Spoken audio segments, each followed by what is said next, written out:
A lot of talk about what this cap means for Alberta, for oil and gas, for workers, for the future of the country, for affordability. And I'm sure you're going to hear even more about it from my province today. So let me do my part as the Alberta Minister to set the record straight.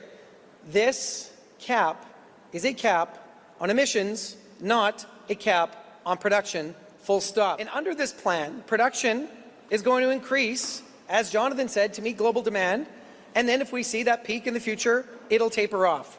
But look, friends, I'm from Alberta, and I have people from the oil and gas sector come and talk to me, and they say, we know we need to change. We know we need to have the greenest barrel of oil on the planet, because who's going to want to buy that?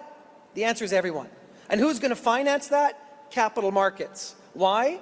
Because climate change is real.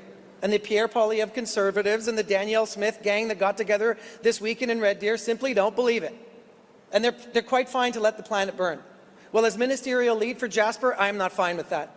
None of my colleagues here are fine with that. Whether it's atmospheric rivers in British Columbia, whether it is fires in Lytton, whether it is what we saw in Fiona, the climate change imperative is real. And I'm saying this as an Edmonton Centre MP. And when I knocked doors in the middle of the climate change, in the middle of COVID, what was the #1 thing that residents of Edmonton Centre asked me to do in the middle of a global pandemic? Fight climate change. Now let's talk numbers.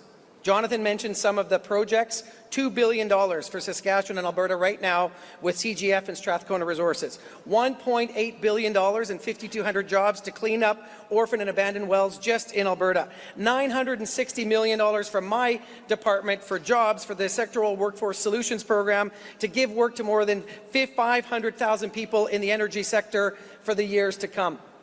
This is about a moment in time, my friends. This is about embracing the economy. It's about embracing what we have to do for the environment. And look, we didn't even put numbers on carbon capture, use and storage yet.